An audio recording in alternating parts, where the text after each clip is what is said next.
बिस्मिल्लाहिर्रहमानिर्रहीम। मेरा नाम है जी रफीक इबन अली।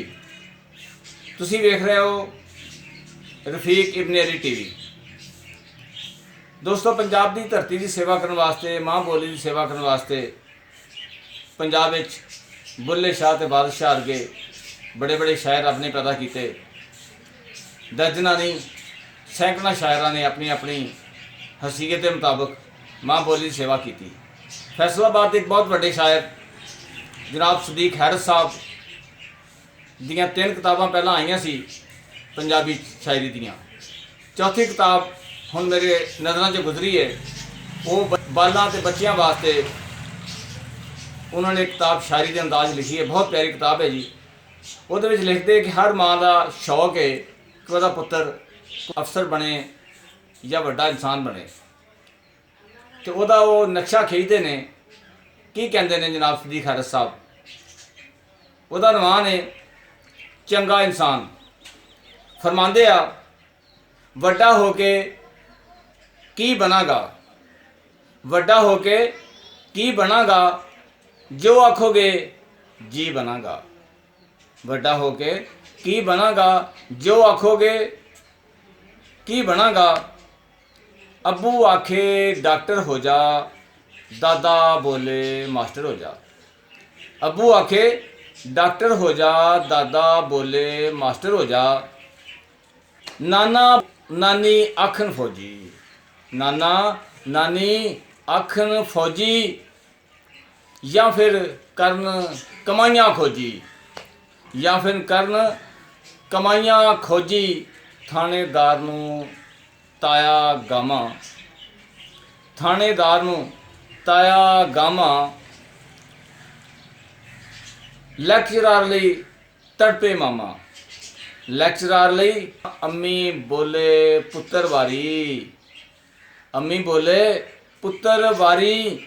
मैं ते आखां बन पटवारी, अम्मी बोले पुत्तर वारी। मैं ते आखां बन पटवारी। हटवें बैठी बोली दादो, हटवें बैठी बोली दादो, इनू मेरे नेड़े सदो। हटवें बैठी बोली दादो, इनू मेरे नेड़े सदो। दादी गल सुनाई आखिर, दादी गल सुनाई आखिर, दिल मेरे नू भाई आखिर। दादी गल सुनाई आखिर, दिल मेरे नू भाई आखिर। कम करते सारे धंधे, दादी कहती है जी कम करते सारे धंधे कर लेंदे ने सारे बंदे। कम करते सारे धंधे कर लेंदे ने सारे बंदे। खोजी फौजी या पटवारी, खोजी फौजी या पटवारी, जो बन जावें मैं फुलवारी, जो बन जावें मैं फुलवारी। खोजी फौजी या पटवारी, जो बन जावें मैं फुलवारी, जो बन जावें मैं फुलवारी। अपने कोल बिठा के मैनू, अपने कोल बिठा के मैनू, बोली सीने ला के मैनू। अपने कोल बिठा के मैनू, बोली सीने ला के मैनू। हैरत साडी शान बनेगा, हैरत साडी शान बनेगा, जे चंगा इंसान बनेगा, जे चंगा इंसान बनेगा।